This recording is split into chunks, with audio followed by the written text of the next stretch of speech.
Excuse I me, just here we wish- go. Now it is. Got it. All right, good. I mean, I'm sorry that wasn't captured. I think what you said, Ned, is exactly right. I didn't mean, but by saying that, I was just giving that as an example when I was saying to the people that I think, we want to hear what they have to say. And I said, I think I'm going to be pleased and, and surprised by a lot of things. I think that's probably one thing that I won't, I would be really amazed if they said anything like that. So that I was just giving that as an example. I was not suggesting that I would say anything like that in this first session. So don't be frightened. Conrad, maybe I can add, I would, I think one of the things that was very evident in the conversation is that the part that we're going to hear about next, the part that is most developed, and that I think is imminent, to the point that I think he probably won't talk to us until that comes out so that it's on the table. I think that's a prediction I would make, because it just seems like it's very, very imminent, is the part that he calls the footprint. Right. Footprint. And you've had a lot to do. I think you've interacted a lot with Mr. Biggins, his name. Well, that's it. Yeah.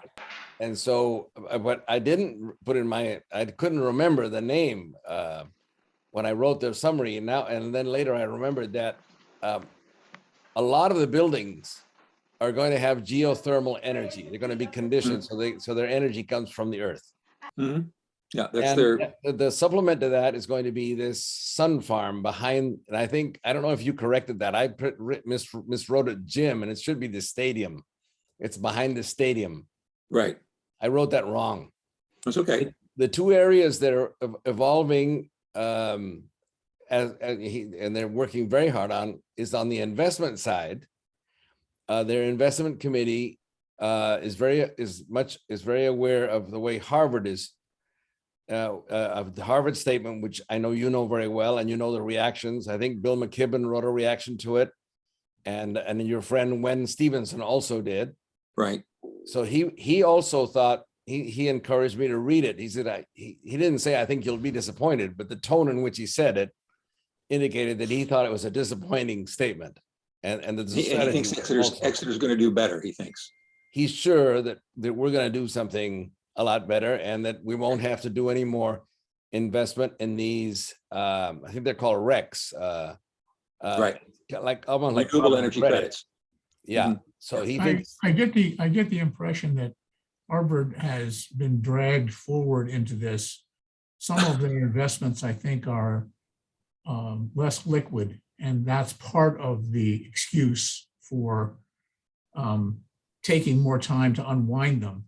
If Exeter doesn't have that type of investment, or has such a small amount of it that it can unwind them easily, that makes it easier for Exeter. When you're dealing with an endowment of $50 billion like Harvard, you never know how much is tied up in things that really can't be unwound economically in a short period of time.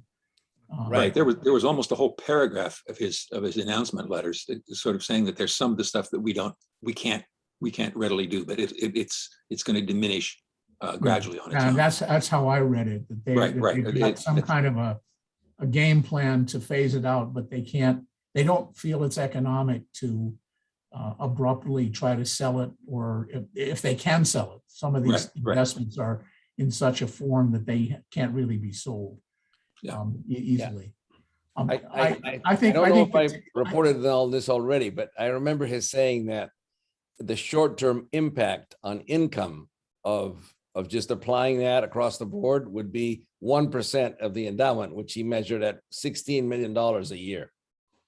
Right now, if you just took out everything in there that is an investment in, I guess, I don't know how you define that, but in the sort of investments that are considered not helpful to the environment, the impact would be immediately a $16 million reduction in income for the academy. Well, that seems odd. It assumes that you can't reinvest it in equivalent.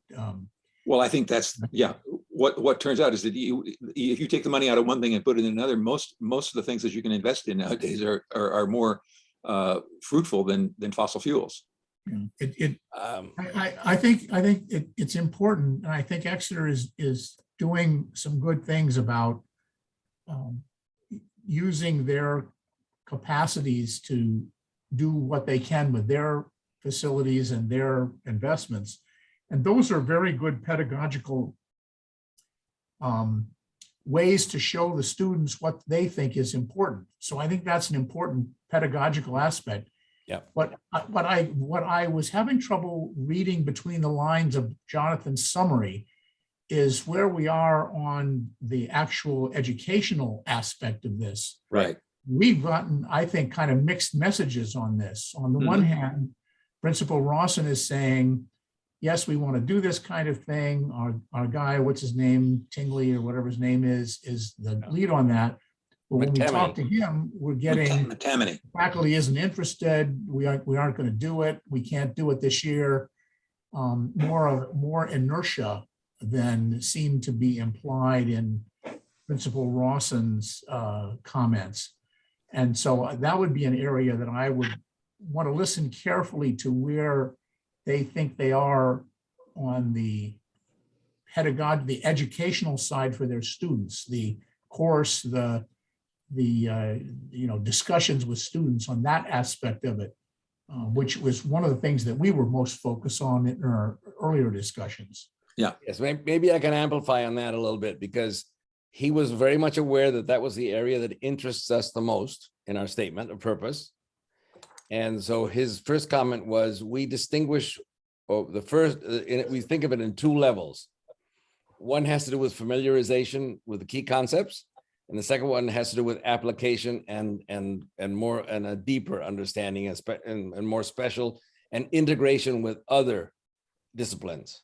And so then he highlighted that that the part where there was the most flexibility to make changes and where there was already occurring a big, we would see a significant uptick, is in the senior projects, where they're practically just respond to student interests with a lot of flexibility, because it's basically the teacher putting together that project. And he also mentioned that he was very, very interested in mobilizing alumni who would serve as part of those projects, who could offer projects where students could collaborate and get that specific experience and apply it in the real world. So he said, I can right now think of a number of alumni who are either in academic positions that have to do with environmental science, or in other positions where they're in it. They're in the middle of this crisis we're in, that would be able to offer extremely interesting projects for uppers and seniors. But then he also said that there was an awful lot of discussion going on, and that he had great faith in McTammany's ability to get movement, to look at improving the curricular offerings. And another thing that I realized after I wrote that thing is that the course descriptions that we had originally looked at, we had left out half of the courses that are in the catalog, and the ones that we left out are probably the more interesting ones, because they're the series of 3 biology courses that lead to the AP in environmental science. And of course, the one that we did include is the one that talks more about what Conrad is calling mindset, which is the history course. The history course, right. Look at description, really talks about the origins and how we've gone down the wrong path, and things that worked at one point don't work anymore, and it requires a completely different approach, and so on. But I think the word so I think there's a lot of activity going on in curriculum, but curriculum by necessity, particularly courses that are in the catalog, takes time, because it has to be approved in faculty meetings. It has to be designed. It takes, has a pretty long lead time. Those courses that appear in the catalog are the slowest part of this process. I agree with John. I agree with John on that. And also another thing that struck me, John, just based on what you were just saying, is what if we offered, or we with other alumni offered to be mentors to some of the uppers and the seniors as they're developing their senior projects? I mean, is that something that that doesn't necessarily need faculty approval, but that's something where the expertise that we and other, alums have could be available to students as they're thinking about how to develop their senior projects. I mean, obviously the ones for this year have probably already started, but Right. for uppers this year who are thinking about their senior projects for next year, we could be available to help them as they're trying to develop those projects. I think it's a great idea. I was thinking the same thing. I think it would be good if we could start to have interaction with these alums that Rawson was thinking about, that he knows are interested in this. And, so it would be natural if we could learn who they are and just know more about it. He did not mention any specific names, but No, I know. if we have ideas on this front, boy, that would be just a home run to immediately be able to contribute that to what things he's already asking for. Right. Yeah. That would be a home run. Yes, Joe. I don't want to be the resident cynic here or skeptic, but I just want to ask you if you felt that Rawson was being totally honest, straightforward, he wasn't holding any cards back, wasn't greenwashing, wasn't just saying things that you wanted to hear. I mean, could you read him emotionally? Could you read him in a way that gave you confidence about his sincerity? Because some of the things that were said that you're in your summary, they just struck me as, really? After what we've been through? It sounded like a little bit of a, come to Jesus moment or something where there was a crossing a divide of some kind. And I wasn't sure how to read it, Well, Joe, I'm probably gonna worry you more because I was more than snowed. I couldn't believe how open. And a lot of the time when he was telling me things, I thought, geez, how does he tell me that? I mean, when he starts telling me about the committee of trustees and what's, things that usually they just don't tell. You just don't, your internal processes, you usually don't comment on. And the only one he mentioned there by name was Ira Helfand. But the thing that I found, the first thing that happened after he welcomed us and showed us the house, and he didn't remember that I'd been at the house before. He didn't remember practically any of the previous contacts with him, which was one of his moments of greatest honesty. When I said, the reason I wrote you the letter was because my daughter-in-law told me you had sent me a greeting, and I knew I was coming in to see our granddaughter, so I sent you the note. He says, gee, I totally missed that. I didn't remember that at all. I'm having trouble. I'm getting, and he didn't remember that he'd been to our class of 64 recital, and he didn't remember practically anything about me, which is what I expected. But I was surprised when he responded so warmly. Part of the reason he responded so warmly is that my good friend Jim Rogers had a huge role in supporting his very difficult return to Exeter, because he lost his wife in the process to cancer, right in the middle of it. And they had been trustees together. But he just could not have been more direct. So the other thing that was very interesting is that the night before this meeting, my granddaughter had called him up, had invited him to come to their Halloween party, which is 2 houses away from the principal's house. And he had spent a lot of time with the granddaughter the night before. So his first question went, are these 2 events related in any way? I said, not at all. I knew nothing about the Halloween party, nor did she know I was coming up. I was going to have a chance to see the principal, but she was just calling as head of dorm to see if she get the principal to come to their Halloween party. And it worked really well. And they got to know each other. They didn't know each other practically at all before. So there were a lot of indications of being a real straight shooter. Well, also, could I just follow up with that, Joe? Let's just be cynics, and say that, Rawson is trying to snow us. Whether he is or not, he is the person we have to work with. Mm-hmm. So I think we just need to go forward, and we have to assume that he's dealing with us in good faith. And if he's not, that will become clear over time, and then we can sort of reformulate our strategy. But I think for the time being, we just have to assume that he's a straight shooter, And we're going to work with him as straight shooters too. We're not going to try and second guess him. We're going to try and be straightforward, and then Yeah. we'll just go forward. And if it doesn't work out, then we'll have to, revise our strategy. But for the time being, I think that's the best strategy.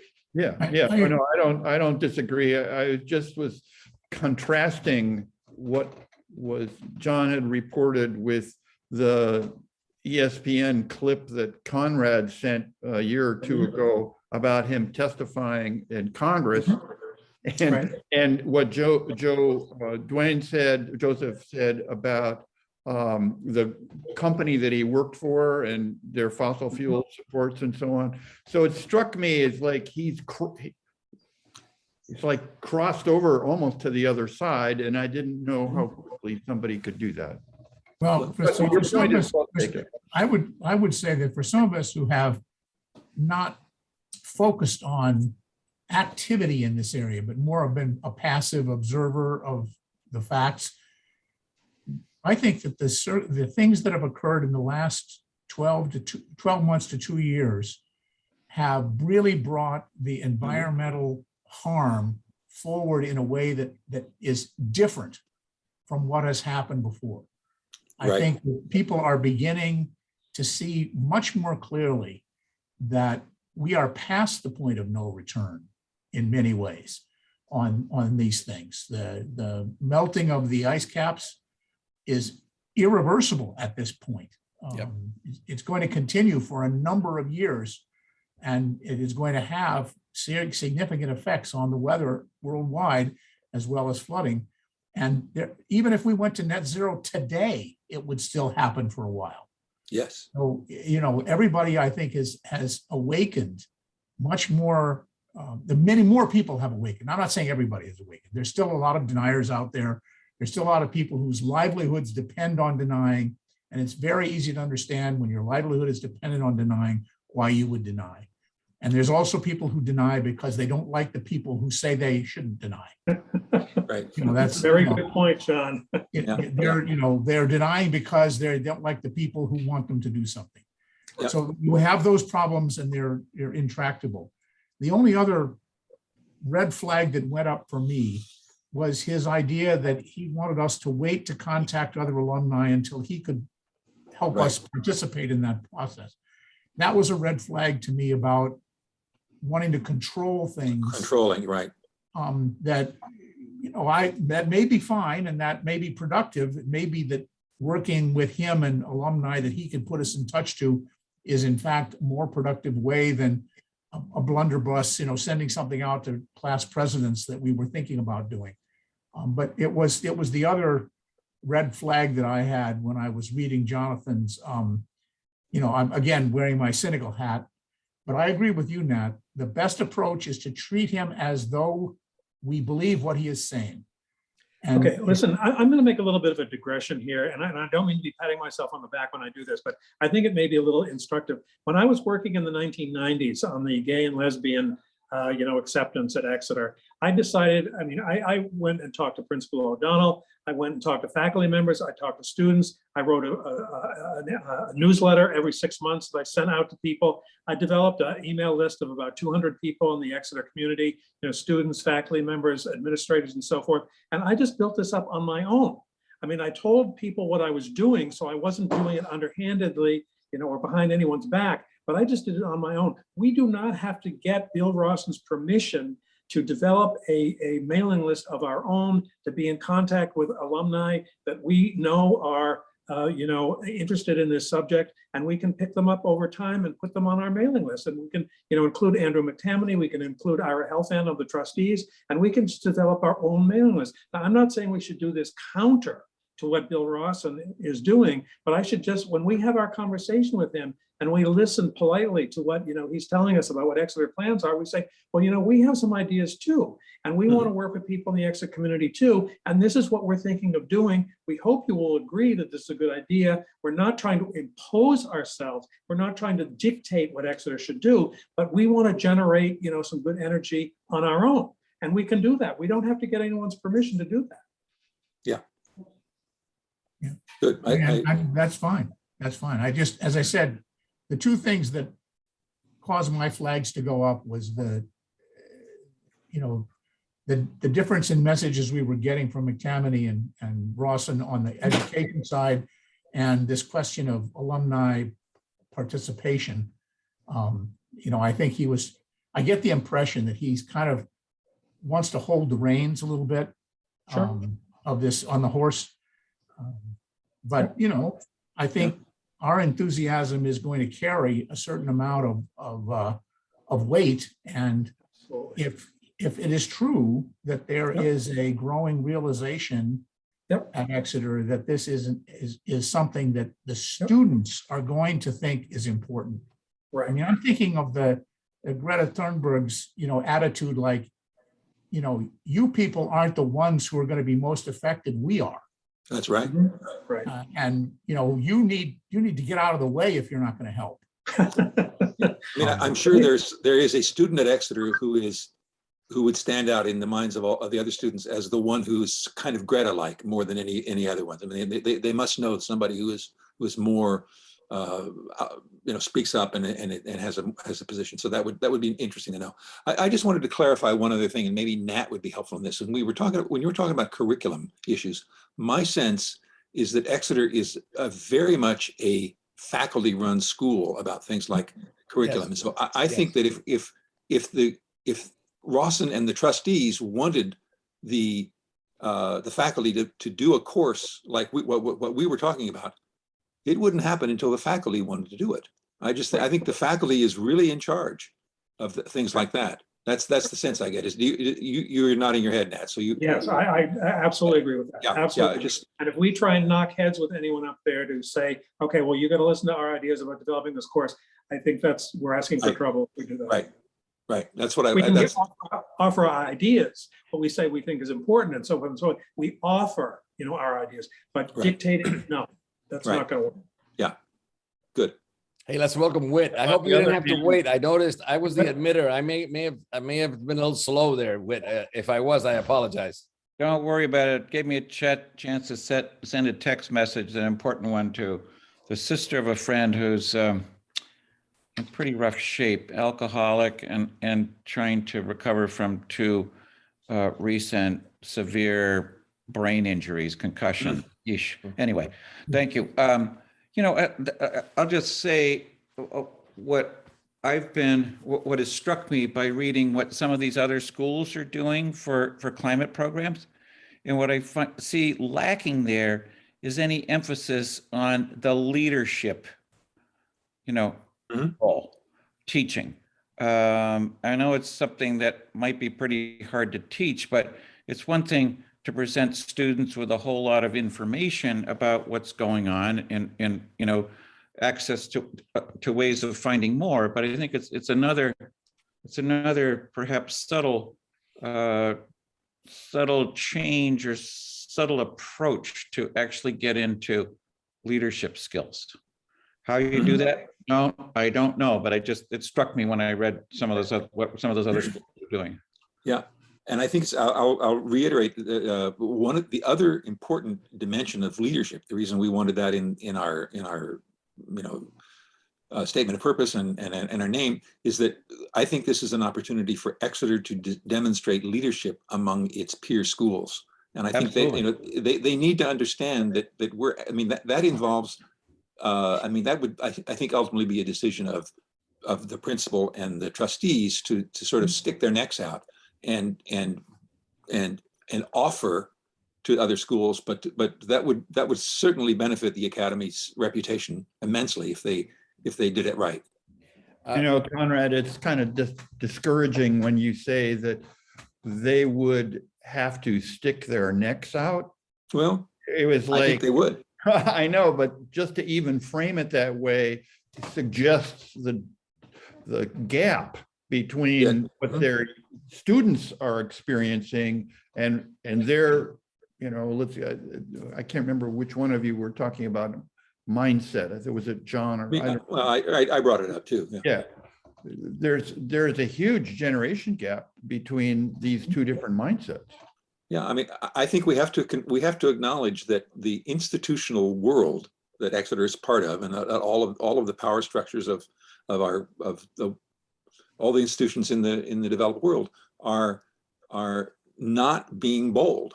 And what we're offering Exeter the chance to be bold. And I think that involves stepping out of their comfort zone. But, Being. But even calling it bold suggests like it's something special, when in fact, this is really the ground. This That's shouldn't right. be bold. This should be normal. Anything less than this is being a turtle pulling But if it were that easy, other institutions would be doing it already, and no one is. I mean, it's.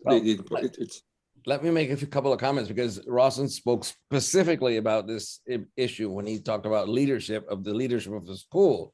He said, let me tell you how we're thinking about leadership. We don't want, since we're the richest of the schools by far, right? We don't want to just flout our money and prestige and kind of rub it into other people's. We want to set the example with our behavior and with what we're doing. Excellent. That's exactly the way he think that would, otherwise we'd be going against the whole point of this. It would be going against the whole point of what we're trying to accomplish. And he said, we're way ahead of Andover. Just take a look at, you'll see how far ahead. And he knew very well, he knew the Choate Rosemary Hall, big investments financed by Kohler. And he had been to visit it, and he had all kinds of observations. It was extremely interesting, but it creates these integration problems. They have kind of in a school within a school, kind of an elite school, which is 2 miles away. It has all kinds of other issues associated with it.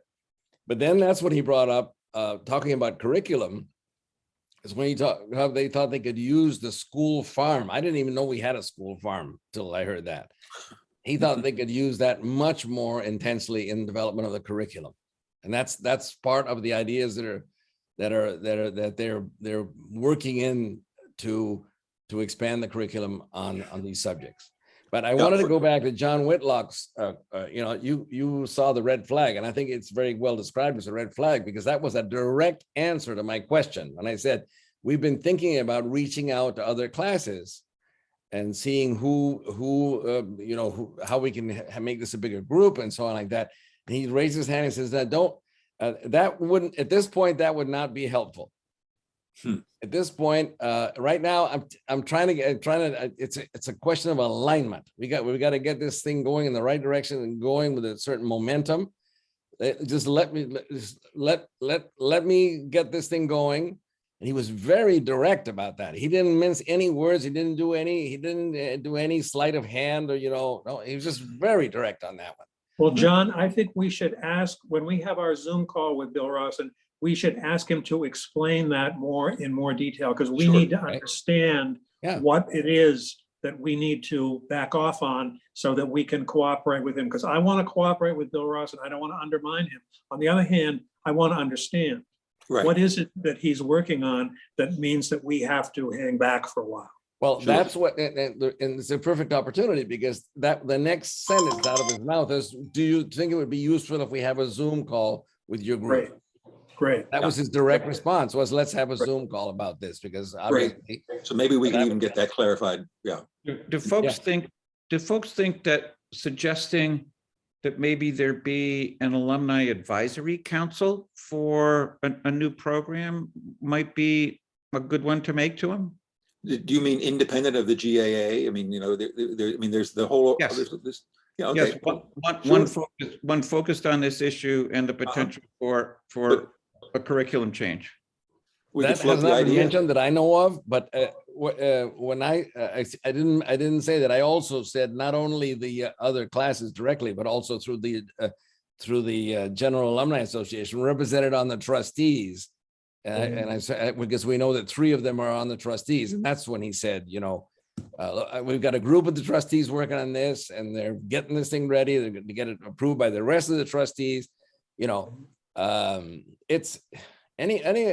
you can imagine how complicated it is to align all these different forces in the school. I think to Whit's idea, I think over time it could certainly be possible to develop an informal group of alumni who are interested in this area, and that we could, make recommendations from time to time to the trustees or us or whatever else. But I think that is something that would develop over time. I still think we need to hear from Rawson first, what Mhm. his concerns are here and what he's working on so that we can work with him, as cooperatively as we Yes. can. We don't have to just wait, forever. But I mean, I think we need to work with him first. That's my, Yeah, I wanted to say one more word about mindset, because I think that word that is really a little misleading, because it sounds sounds like it's a mental thing, sounds like it's a rational thing. Whereas I think it's much more of an emotional approach. I think the emotional attitude is really, Mhm. I watched, Conrad sent me yesterday, pointed me to see the Robin Wall Kimmerer video, where she talks about the creation myth that in the indigenous creation myth, and contrast it with Genesis. Sky Woman, yes, Sky Woman. Yeah. amazing. And of course, she makes an appeal there, which sounds, just with a mixture of outrage and compassion. Right. I love It that. sounds like we have to give a big shout. So it sounds like this kind of amorphous, big emotional push, without any direction. But the underlying story there is the contrast with Genesis, is that Genesis is all based on a dominant figure. God is organized, he's dominating you, he's subjecting you, all this stuff. Whereas she is emphasizing the harmony, the understanding between the parts, and the part being part of nature, the openness, the helpfulness, the relationships. And I think we have to take this on in the same spirit. I think we have to be collaborative about everything. Don't let the negative, don't let the anger kill us. Don't let the cynicism kill us. When we have, that also came up in the conversation. If there's anything that characterizes our group, is this feeling, this fear that the academy has just become so entrenched and so successful and so rich that we'll be just unable to be at the standard you need for a challenge like this. So they're absolutely right to have that feeling. I have this. It's absolutely legitimate. Absolutely legitimate. It's a big challenge. So I think on our side, what's most healthy for ourselves and for helping the academy is being able to be collaborative, being able to be understanding, being able to be there. In other words, There's another aspect of working with Principal Rawson that I'd like to get your take on, Jonathan, since you dealt with him directly. He has come into this job at a point in his life when he would have otherwise retired.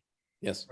And I get the impression that he has a relatively short time horizon as principal in his mind. Mhm. Unlike other principals who tend to come in with a 10 or 15-year time horizon, I think Principal Rawson is thinking in much shorter terms. And one of the concerns that I would have about pressuring him too much is blowing him up even sooner. He seems to be a guy who's going in the right direction. And Yes. do you have a sense of whether all these pressures, and we're adding to it, as alumni push pressure, get to the point where it adversely affects his willingness to continue? He loves it. He is absolutely in heaven right now. He and it tells you over. He not only loved the first picture he showed in his house was his picture as a student, being very rebellious. People giving the camera guy the finger, and it was showing how and he was admiring his own rebelliousness as he was a student, and how much he loved it and all this. He loves the academy. He's 68 years old. In other words, he's what, 7 years younger than we are. 7 years younger than we are. Yeah. He looks a lot younger than that, even though he doesn't do, he was a marathon runner. He doesn't run anymore. He was a lacrosse star. He doesn't do, I asked him if he still plays lacrosse. I said, no way. So I couldn't stand 10 minutes of playing lacrosse. I just couldn't do it. So but he looks extremely young, and he acts very young. He looks pretty fit, actually. He does look. He looks very fit. Yeah. Very fit. Yeah. He doesn't have an ounce extra body. He must do something. He must jog or Yeah. play tennis or something. I honestly think that becoming principal of Exeter has reinvigorated him, especially after the death of his wife. I think that was a horrible emotional blow. I think he had no idea that this would work out so well for him and that this could basically bring him back to life in some way. You know, I have never had a conversation with him about this. That's totally my impression, but I just feel that so strongly that this has really been a good thing for him personally. Also, I think it's good for the school, but I think it's been a good thing for him personally to become principal. Oh, and he'll tell you, he talked about his wife a whole bunch of times in the conversation, because she was a teacher there, and I think he'd already retired, but he was still on the trustees. And right as all this crisis is going on, and then she drops dead, and I don't know the details of the story. All he said, the reason this came up was because he said how helpful Jim Rogers had been as a fellow trustee to help him through that crisis. Mm-hmm. Yeah, so it was, no, I don't think he doesn't look to me like somebody who's about to retire in 4 years. No, it does. I wouldn't, because at one point, jokingly, I said that I thought there were a lot of analogies between him and Pope Francis. Mm-hmm. And the main comparisons is Pope Francis is he's the first PhD that's ever been a pope, and the first guy with real world experience. He was a food chemist in Argentina. I mean, he really knows about the real world. He knows, and he's a scientist. He's a PhD scientist. And as I said, the analogies, here's your first principle in Exeter's history that comes from the practical real world, not an academic, even though his name is principal instructor. He's supposed to be an academic, but he's not. He's a specialist in environmental law. Now, my walking companion here in Florida is a guy who headed up the environmental practice at one of the big law firms, Arnold and Porter, and he knew all about Rawson. So I asked him about this. Does being the head of the environmental practice in what's it called, Latham and Watkins, which he said that's probably the best law firm in the United States in terms of prestige. I mean, in terms of he says, does that mean you're just in the pocket of the fossil fuel industry? He says, not at all. It's much more complicated than that. And the example he gave was that Arnold and Porter's head of practice for many years, 10 years, is now the head of Columbia's Environmental Science School. He's written about 4 books. He went from being a lawyer to being an academic, and he's been extremely successful at it.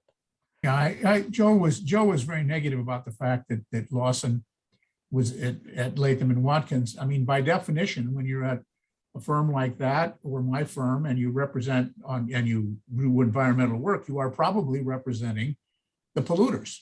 You're representing the oil companies and the utility companies. That doesn't mean, however, that you are necessarily imbued with their ethos, especially if you can see the ways in which what they do is harmful. So I'm willing to give him the benefit of the doubt, in spite of the fact that he grew up at Latham, as to his attitudes on this subject. And the point, though, is he certainly has the technical expertise to understand these issues, understand how these issues interact. I mean, I've done a lot of work with utilities, and one of the things that I've observed that is a negative on increasing the amount of solar energy that is installed is that the utilities have lobbied for and have succeeded in maintaining a limit on the amount of credits that you can get in relation to the amount of total utility solar installation. They don't want everybody to have a solar panel on their house, because that would put them in a situation where their demand is so low that they can't maintain their system. Right. So they want to limit that. If we didn't have those kinds of limits, we would probably have multiples of the current installed base of solar panels on office buildings, residences, shopping centers, built on parking lots, because but what it does is it drives down the demand that the utilities have, and they have a sunk cost. If you're going to rely upon utilities for at least some of your power, the power needs to get from the utility to your house, and somebody's got to pay for that. And the utilities haven't been able to figure out a way to figure out how we pay for that, redundancy, what kind of redundancy it should be, and how we can then use that to expand the installation of solar panels. To date, their best answer is to create these large solar farms that they control. Right. Right. You That's know, their- and replace power plants with solar farms, which is definitely a step in the right direction, but it wastes all of the space that could be used for solar panels. All of those parking lots in front of shopping centers, all of those buildings that don't have solar panels on them could have solar panels. Public school buildings, John, are a huge, Right. acreage of those roofs out there. Lordy. Yeah, They're already flat. and although downtown, these buildings are tall and don't have much roof space in relation to the size of the building, there's still a lot of empty roof space downtown. Right. You know, that could have that on it. All I'm saying is, I think Rawson understands this and about a bunch of other stuff that I don't know anything about. But these are the kinds of understanding the problem and figuring out how to do solutions that ultimately will get us to where we need to be to be able to hone in on these problems and solve them. Some of it's legislative, some of it's business, some of it is just having enough people change their motivations, get the right tax code, get the right, drive the prices down for solar panels. Those are the things that will get us further along. I mean, it doesn't solve the problem, but if we're going to have electric cars, we're going to need a lot more renewable energy, just to stay even. And as much as I would like to think we will be willing to reduce our overall use of power, I think in the near term, that is not realistic. And what we need to do is to figure out transition methods that will get us to the point where we can at least begin to reverse this damaging climate stuff. Mhm. I mean, I'm more of a gradualist. I realize that if everybody said, all right, we're going to give up some of our air conditioning, we're going to give up, size of our houses. Yeah, you could do that, but that is a huge change compared to changing the tax law. That's just my attitude. And I realize that there are others who have a different view on that. And those are all valid points of discussion. Well, I think just to throw a little bit, this is sort of more philosophical, but I mean, the issue is if needing to downsize dramatically, like what you're talking about for individual uses, if that's what we have to do, we're going to be driven to that by the deterioration of the systems that we're depending on right now, and that'll be painful. What I'm hoping is that we can get there before that happens. I do too. Yes, yeah, exactly. But I mean, we'll see what happens. Getting back to more immediate issues, John, are you going to be working with Bill Rawson to set up a time for this Zoom meeting?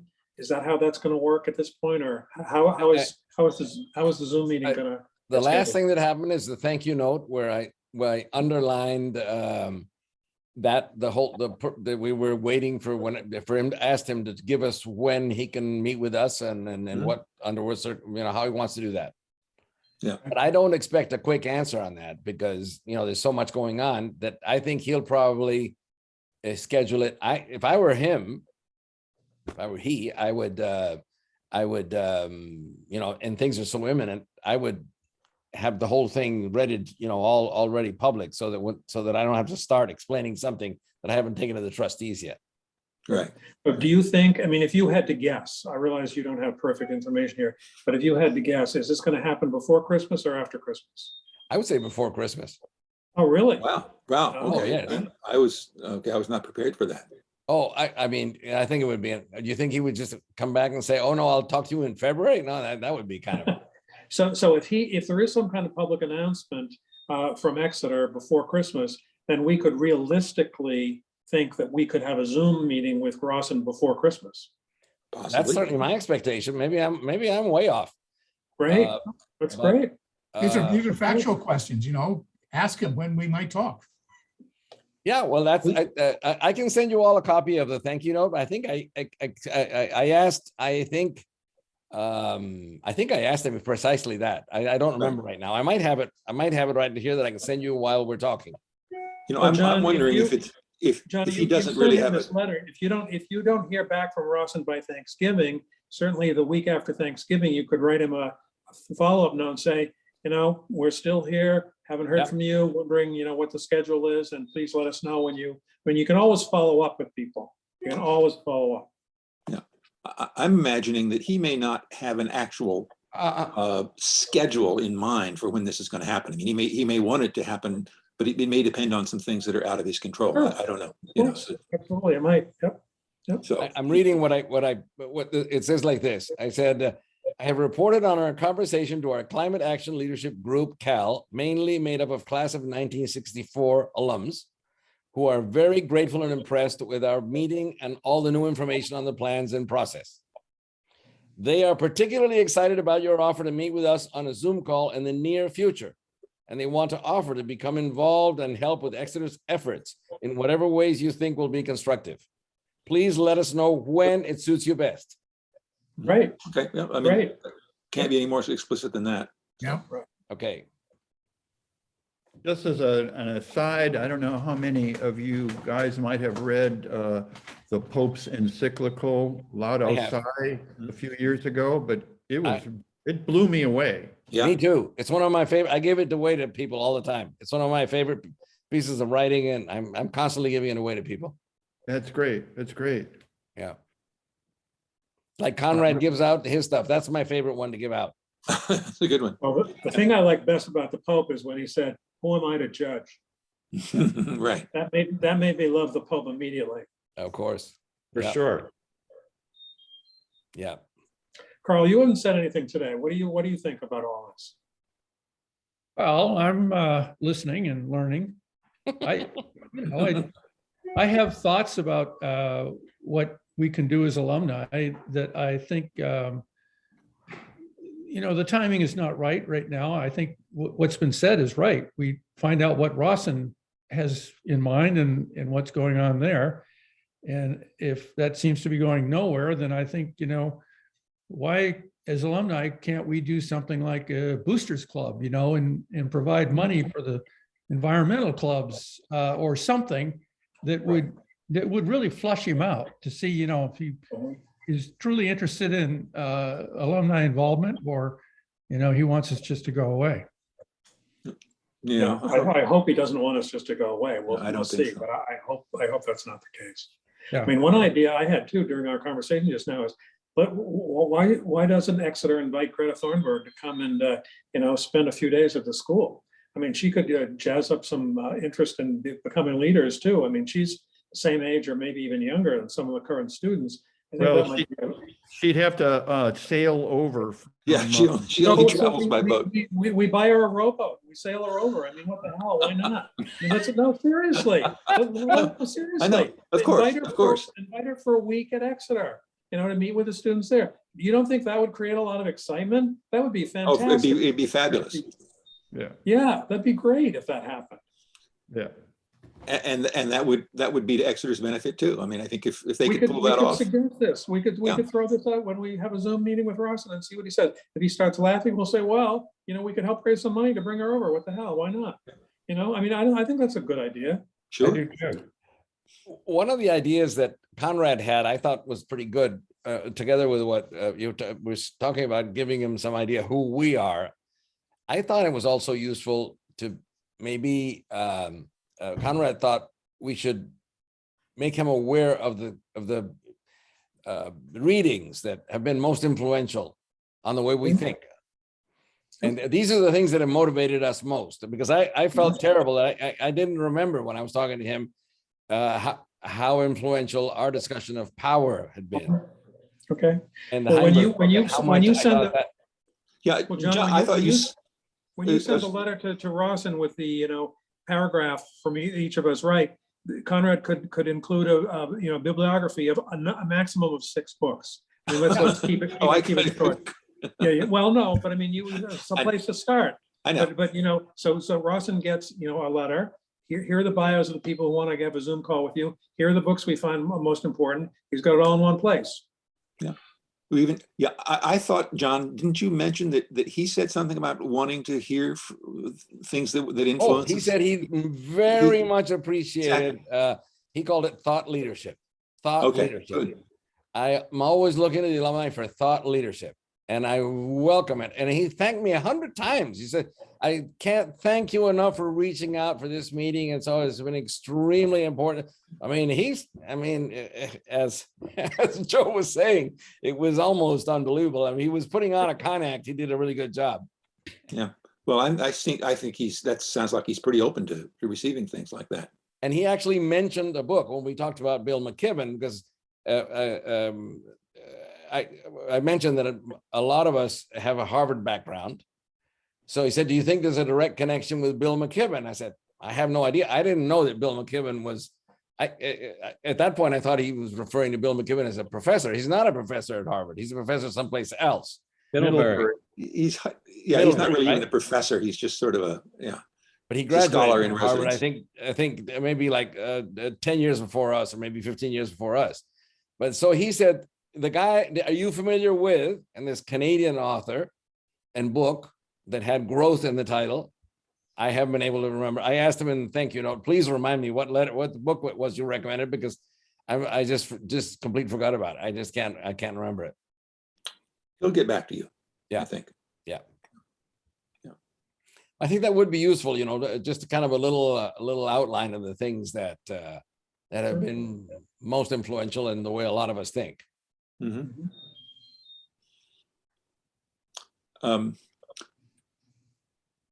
Maybe we at this point, I'm going to bring up a subject we haven't discussed at all, but it's something I've found myself wondering about, not just today, but for a while. I would like to know, and maybe Jonathan, maybe this is where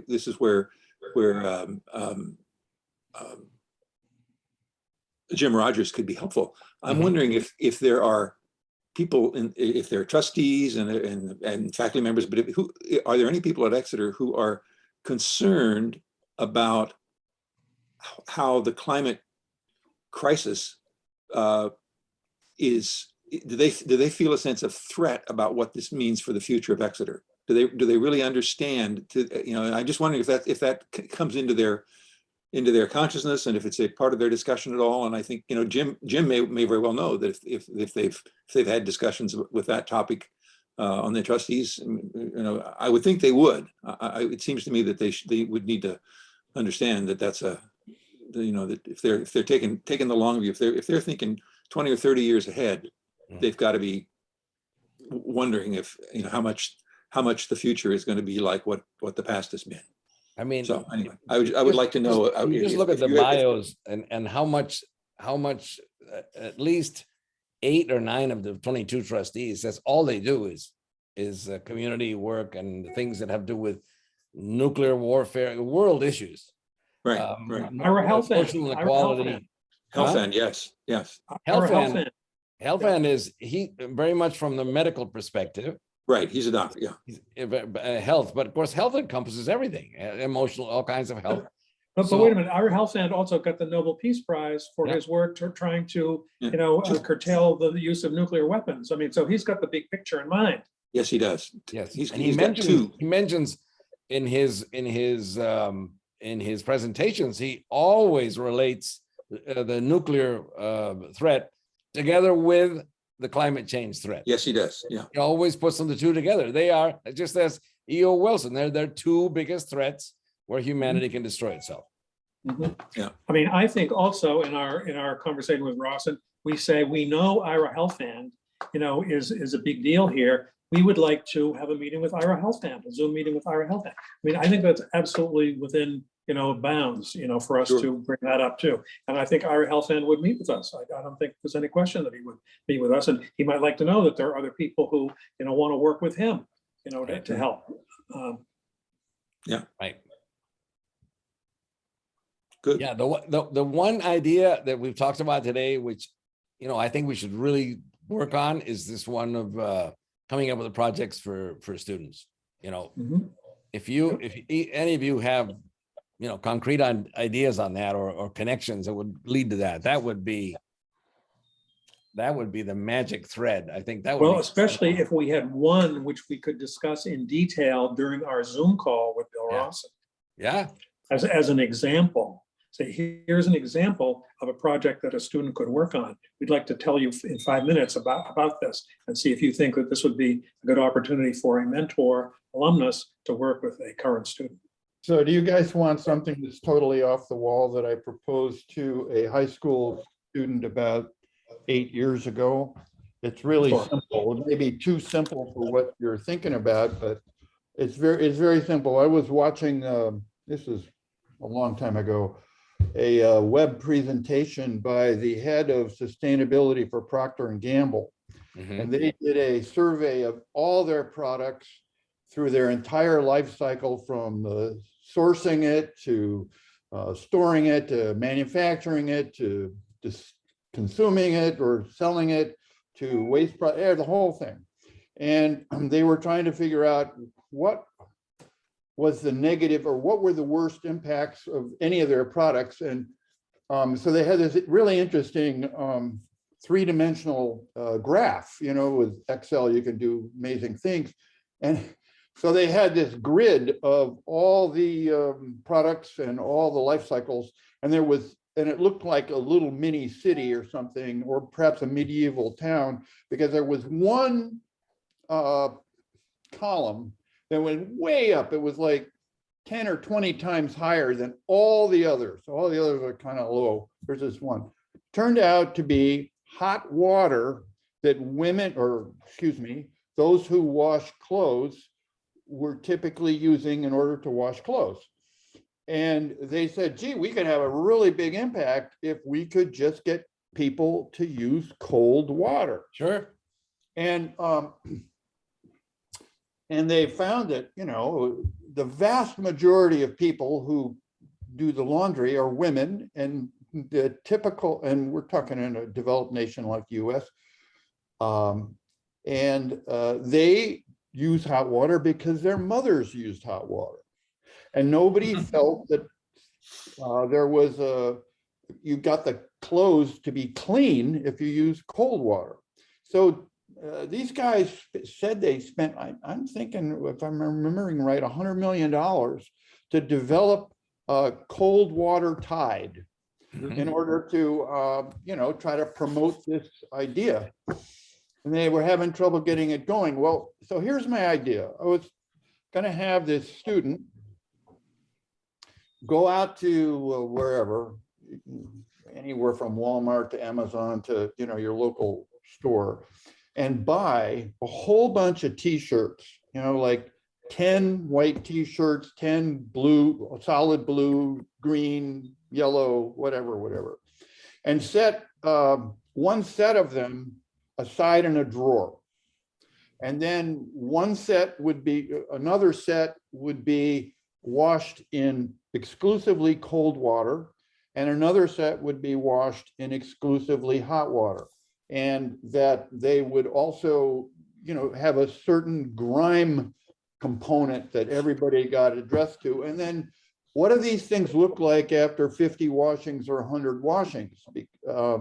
Because typically what happens with hot water is that the fibers get really kind of trashed, because the hot water plus the soap really actually causes the colors to fade, and it causes the fabric to degrade. Whereas that doesn't happen in cold water. So the point is a really simple little experiment of proving that cold water washing not only works, but lets the clothes last longer. Now, this may be too simple, but as far as I can tell, no one has ever done it. But I mean, it's simple, practical, and presumably if it was incontrovertible, they would start telling people, look, you don't need to use that much hot water. And of course, the whole point of hot water is the amount of energy that went into creating the hot water. So tiny, hope I didn't It just sounds like another liberal scam that the Trumpists would just want to. Well, to do anything like that costs some money. Mhm. And I think, alumni have the money. Yeah. And the kids Yep. probably have the ideas.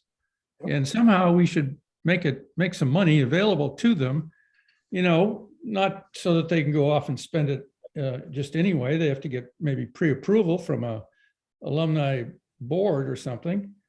But, I bet you even Greta Thunberg has some resources that she can tap into. Yeah. And I think we're forgetting, that money is needed. Absolutely. Yep, absolutely. I mean, I can tell you, Carl, I thank you for writing that up and sending it to me. And I've been thinking about your idea. I mean, one of the things as far as money is concerned, and Harvard is a bear in this way too, is the development office wants their hands on the money. So whatever money we raise is going to have to go to the development office and they will figure out how to disperse it. So we're going to have to deal with that Now, somehow. Nat, Harvard has a varsity club, and they do their own fundraising. Okay. And I think that money is separate. I mean, Could be. it's not like Harvard. But I bet that the development office doesn't like it. I can tell you that. Probably not. No. Now, the development office, and particularly at Harvard, is very jealous about Oh, boy. controlling the number of ways in which alumni can be Yeah. solicited. But They But are, we're however, getting a little bit aware of the ahead fact that ourselves there here. I mean, are. I think, the Carl, state- you've got a good idea that if we can get, if we can get some traction, about working with Exeter on this, and there are some alumni who want to donate some money to a particular fund that is available for students in this way, then yes, I think that's certainly something that's worth working on. I agree. That's what I was going to say is that what they would like to do is if the students have the ideas and all they need is money, they'd want the faculty advisor to approve the idea Right, and access to the money. And if Right. we establish the environmental research fund at Exeter, people Right. could donate it to, this would support, whatever projects the students are doing. That would be fine. I was just going to say though, that what Harvard does a delicate balance because they know that the various alumni groups that support particular organizations at Harvard are a source of additional support and are likely to give to the organization. And so they walk a delicate line. They don't want the big donors tapped. Right. They're not so concerned about the smaller donors being tapped. And they know that money ultimately ends up benefiting these student organizations. So they walk a very delicate line on that subject. But they're most jealous about the megabucks guys. Right. Those are the ones they really want to keep their hands on. Makes sense. Sure. Well, I think there are a lot of us that are not mega donors that would be interested in contributing money to an environmental fund that kids could have access to. I Oh, I agree. think that's a Carl. great I think that's a good. I think it's a good idea. It's just that there are hurdles to get over. That's all. I think it's a good Oh, idea. Though. There are always hurdles. Yeah, I would say Right. that's probably a relatively small hurdle. Right. If we said we wanted to establish an environmental research fund, they'd say, we'll tell you where to send the check. Yeah. Right. No, but, I think that we would have to say, look, we want to be, there's going to be an alumni board or something that's going to have their name on this account, and money doesn't get spent without pre-approval. And Right. okay, the school has their name on the account too, but Mhm. alumni have to stay involved. Right. Yeah. Yep.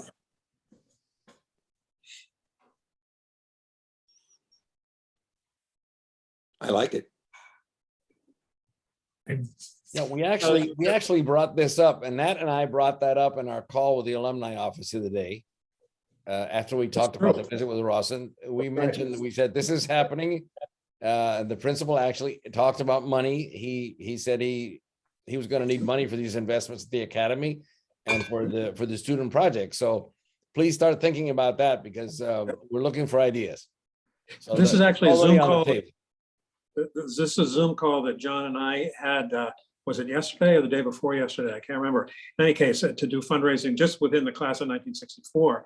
But one of the things that the development office representative pointed out to us is that now this year, I think for the first year, Exeter is now making it possible for individual alumni to designate you have a choice of up to 5 or 6 different places that you can designate your contribution to annual giving at Exeter to go to, such as scholarships. But one of them also has something, I think it was called current projects, John, I'm not sure. Something like that. Environmental Development, issues. yeah, something, yeah. Environmental issues was one of these specifically designated under this current projects rubric. So I think that, Exeter is trying to accommodate people who want to, target their contributions more directly, more explicitly. Right. It would be really interesting to see if they would publish how much funding each category got. So that you could say, gee, we got $1 million, but $50 went to environmental and 500,000 went to athletics or something. But I'm not saying it would be that way, but it'd be kind of interesting to see what alumni would choose, given the fact that they can make choices. Yeah. Well, Exeter certainly will be collecting that information, so we can certainly ask for it. I mean, this is the first year it's happening, so we won't know until June, what Right. the result. Good. So Nat, do you know how that money gets spent? I mean, you got the categories. Are there different people at Exeter who are directing how it's spent? I don't know the details, Carl. I mean, the scholarship money, for instance, will go into, wherever the scholarship funds are, and that they'll get doled out according to how the scholarships are awarded. And I can't remember what the other categories are now. And I know that the environmental piece was only one piece, of this broader category. So I don't know how it's going to get, doled out. Yeah. Well, that would be good to find out as much as we can. I mean, maybe they're still working out some of the details of how it'll work, so.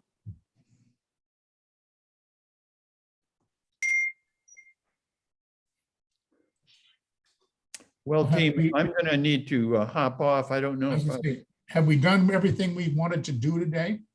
Sounds like it. And we've agreed to write little blurbs about ourselves and send them to Jonathan and Conrad.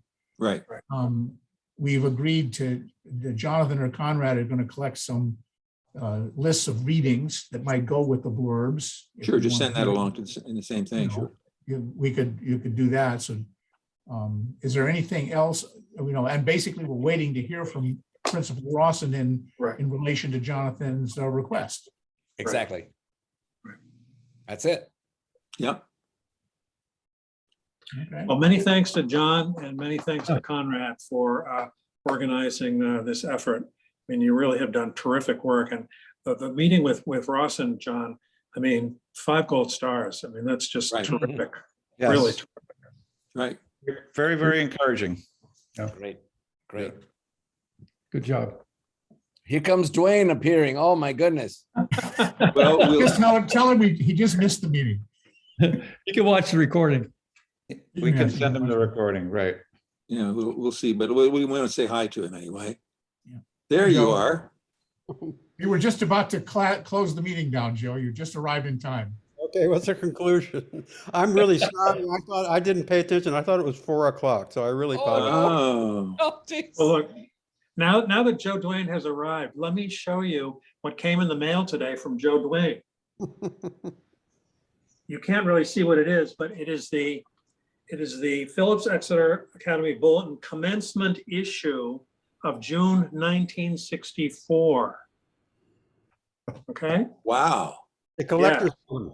it is definitely a collector's item. There's a photograph in here of someone named Jack Struby, class of 1935, who I'm assuming is either a father or an uncle or a cousin of Ray Struby, our classmate. And there's a list of awards that were given out when we graduated, including the, let me see, where is it here? The Faculty Prize for Courtesy, Cheerfulness, and Friendliness, which was awarded to Jonathan Coles of Caracas, Venezuela. Right. This is the Perry Cup. Still champion. All right. The Perry Cup for Outstanding Qualities of Leadership and School Spirit, which went to Peter Berg, and so forth. So anyway, this How is what about the the Yale Cup? Is that listed in there? Oh, are you kidding me? Of course the Yale Cup is listed here. But I want to say, even though Carter is not here, I want Carter to know that just above the Yale Cup is listed the Williams Cup for a four-year student who brings distinction to the academy that went to Nathaniel G. Butler. That's listed ahead. That list is listed ahead of Carter Lord. So I'm sending a copy of this to Carter Lord, and I'm going to rub it right in. Please do. Well, you guys, I'm going to take off, but I really appreciate everything that everybody's done and what this whole conversation has been. And thank you all. It's really Thank you. gratifying. Go on. Yeah. Take Have a care. great one. Bye-bye. Take care, Joe. Well, we should, who wants to give a summary to Joe of what we decided on? You could do it. Well, I guess, so we're, we're going to assemble a list of one paragraph from each of us, sort of describing who we are and why we're interested in this project. And also, and we'll put it together in one document that'll get sent to Rawson. And we also talked about the idea of sharing influence of books or important things that we've read, things that have been influential in our thinking about the environmental issues. So just as, because he indicated to Jonathan that he's interested in thought leadership and wants this. He seemed ready to receive things like that. So we're going to put together just a list of profiles and things that we readings that we find helpful. In preparation for a Zoom meeting with Principal Ross, and hopefully by the end of the year, but if not, soon thereafter.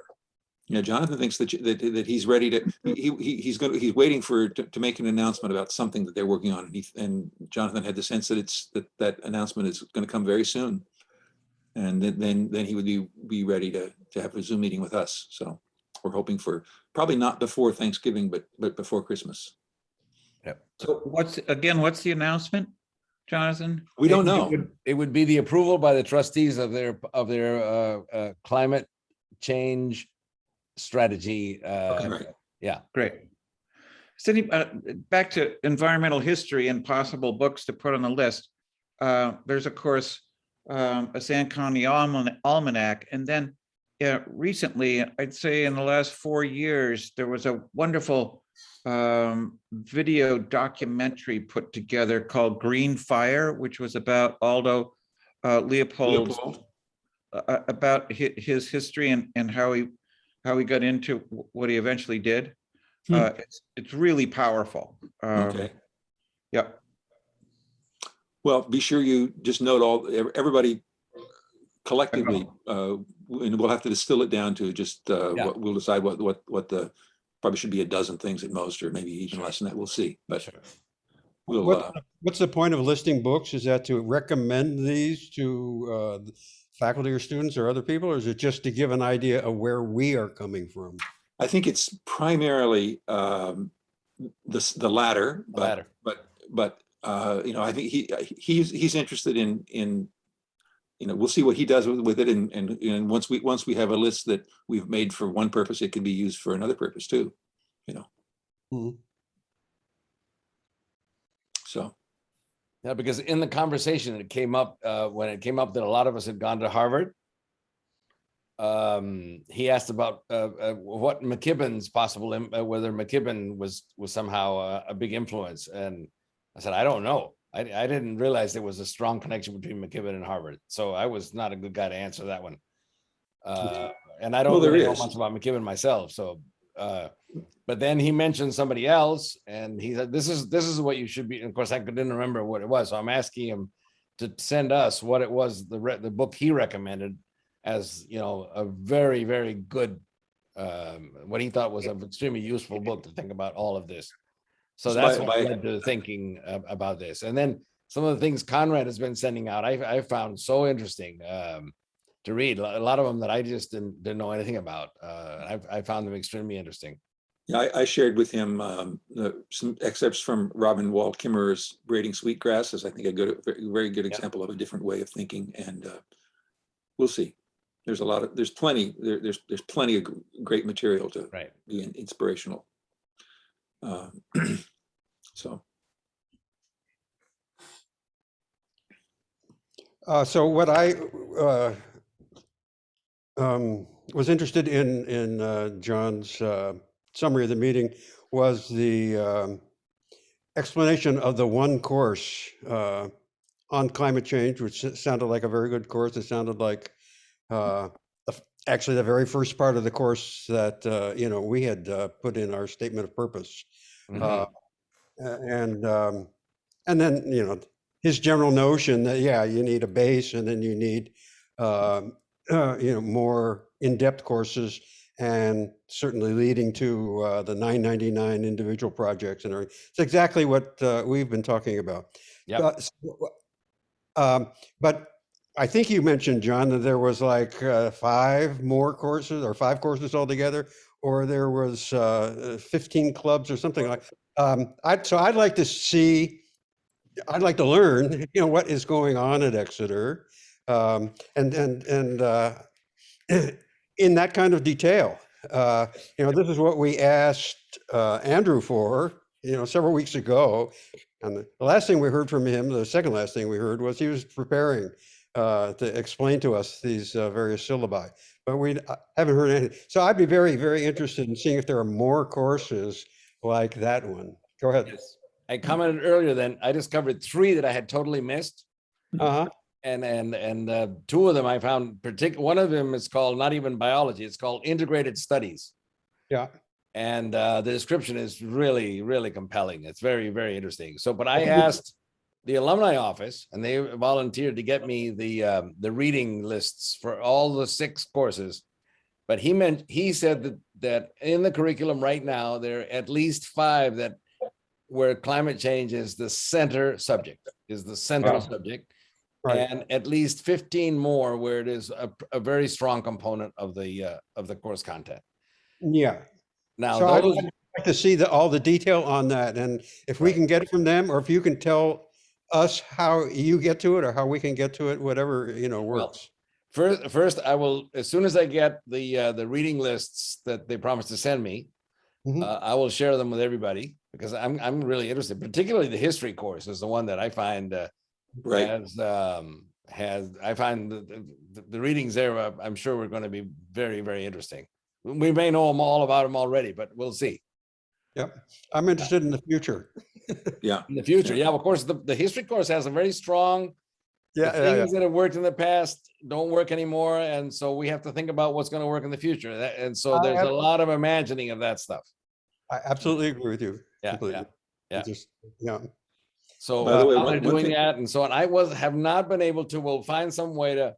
I haven't been able to see in the bios of the faculty their connection with the different courses, but I'll be able to get that information pretty soon. Mhm. Yeah, that would mean I had asked Andrew about that, but who were the faculty members behind the various courses? Yeah, I Right. think that would be very helpful to know. Right. One thing I failed to report the last time we talked, after Andrew bailed out of that meeting and didn't give us much of a reason, I hadn't really communicated with him, and so I finally sent him a message. I guess it was about a week ago or something like that, saying, I'd like to, maybe we can just talk rather than writing my email, and ask for his phone number, or how we could do that. He didn't respond at all. So I still don't know quite what's going on, but I thought I should share. I thought at this point I will write to him again and say that Jonathan has had this meeting with Rawson, and that Rawson said essentially that we should communicate with Andrew about anything pertaining to curriculum issues that deal with climate change. So I think we'll. It's like I don't think it could possibly be that he wasn't discouraged by the administration not to communicate with us. So it's maybe he just felt that, I don't know what it is, but I think I will attempt to. Conrad, just so though you don't feel too badly that you've been jilted by Andrew McTammany, when John mentioned that Andrew McTammany is married to another male faculty member at Exeter, I was ecstatic to learn that there is a gay couple who are working at Exeter. And so I wrote him an email myself saying, I'm thrilled to learn this. I think this is wonderful. You know, I'd be happy to talk with you. I got nothing back from him. Right. Well, I think he he's replied nothing at all. So it may just be that he's got very bad email manners. I have no idea. Yeah, well, I mean, he had been very warm and quickly responsive until it just shut it off. So I'm not sure what's going on. But I think I should certainly let him know that Rawson has encouraged us to talk to him. Absolutely. Well, I think we have to be really careful. Rawson didn't encourage us to speak to him. He said that he had great faith in him and he was his point man. Right. Well, okay. He was really surprised that we'd already talked with him. I gathered knew that, so much stuff. So he said, gosh, everything I've been telling you for the last 15 minutes, you already know. I wasted your time. But he didn't say don't talk to him, but he didn't say call on him. He didn't do that at all. Okay. I'll handle it appropriately. The other thing I'd be interested in the same line is what student clubs there are and what their names are, how they define themselves, what they think their mission is, and where they stand this year, because they kind of change from year to year. Is there a way to get that info? I can think of some ways to get it. I'm going to try and I'm going to look. I mean, you're specifically the clubs that have to do anything to do with climate issues. Yeah, and I saw that Andrew would be in charge. They may be listed in the ebook. The ebook is online, and the clubs may, I don't know, they may be listed in the ebook. Okay. The ebook is on the web. Okay. Rawson's prediction about the clubs is that the interest in this is growing so fast that you will probably see more clubs very soon. Right. Good. He obviously thought that the announcements that are coming out of the trustees will have an energizing impact for the subject and the attention the academy gives at all levels. I mean, that makes sense, because he actually said it's been below the radar too long, too much. Mm-hmm. What's the ETA of that announcement? Oh, I have no idea, but the way he talked about it, it sounded like it was imminent. In other words, I think it's before Christmas. Because they just had a trustees meeting the 2 days before. Yeah. Mm-hmm. So I don't know. I think it's on the way for the next trustees meetings. I don't remember whether they're monthly or bi-monthly or. They're really just, well, they're 2 times a year that they all come to Exeter, spring and fall. I don't know if they have if they have intermediate meetings, on Zoom or something, but it's just twice a year. Monthly. I think it's monthly they meet. Yeah, that would make sense. Yeah. The trustees at Exeter seem to be pretty involved in the operation of the school. That's always been my impression. Mm-hmm. That they're not just figureheads. Yeah. Yeah. Well, Good.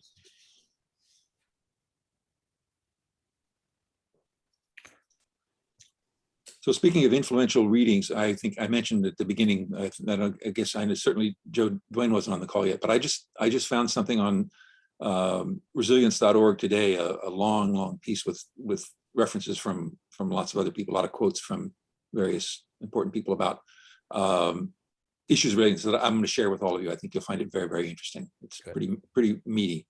So I haven't finished it yet.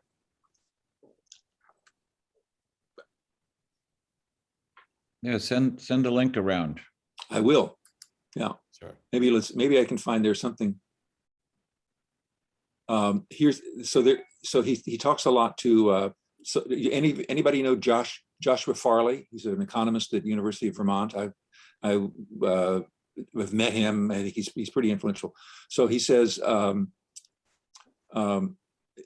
believe in genetic evolution, where the mechanism is genes, as well as cultural evolution, where the mechanism is our moral values, adds Joshua Farley. We need these values to live together as a group. These values are the units of inheritance upon which natural selection acts, and they are every bit as scientific as genes.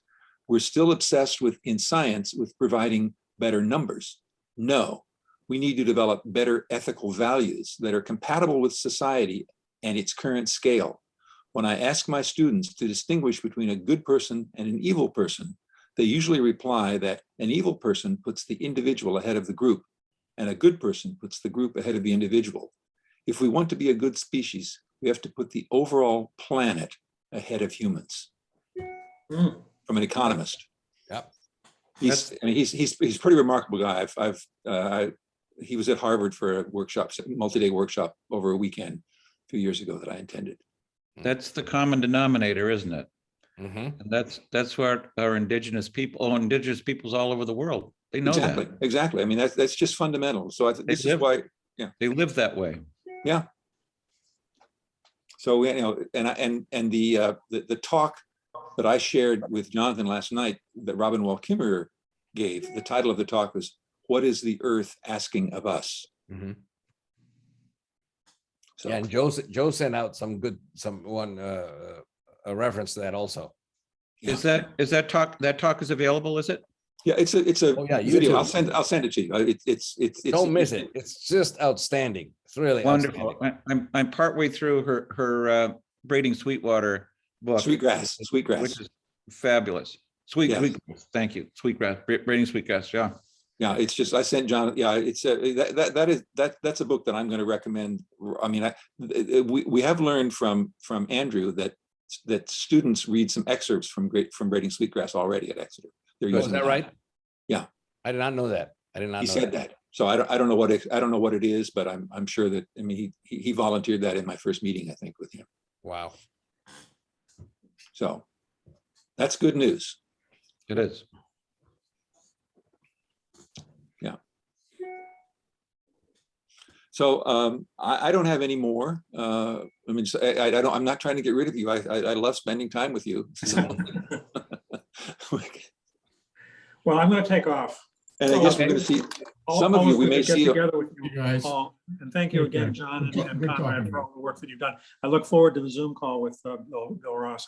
And we also have the Zoom call, a class of 64 Zoom call on Saturday for those of you who want It's Saturday. who want more. So Yeah, it's been 11 o'clock confirmed. on- There was some doubt about it, but now it's confirmed. it is confirmed now. So yeah. Well, it came out October. I mean, it was an October did. date, so there's. It Oh, confusion. it did say October?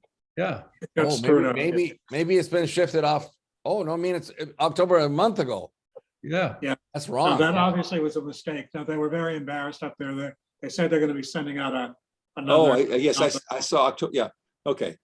I haven't seen this. There's supposed to be a corrective email, but I haven't seen it yet. I'm checking my email right now as we speak. It hasn't come out yet to me. It anyway. hasn't come out yet. No, I don't see it there. Okay. Right. Nat, could you remember to forward that to me when the new one comes out? Somehow I seem to be missing those. I guess I gotta go look in my other Okay. We can, folders. I mean, the one that was sent out today, the only thing that's wrong is that this title of it is 1964 October gathering instead of October. November. So everything else is, No, it's it just the says in title. the body of it that it's Saturday, October 2. So it is the October announcement. Oh, okay. Yeah. They resent the October announcement by accident. Oh, my goodness. Okay. Which means the invitation could be wrong too. The link could be wrong. The link, right? It could be wrong. So Yeah. I think we need to get the new announcement. Yeah, we need to get the Right. new one. Yeah, okay, that's true. All right. All right, well. Saturday, guys. Okay, Take care now. Go on. bye. Au Okay, revoir. thanks Much. to everyone. Till next time.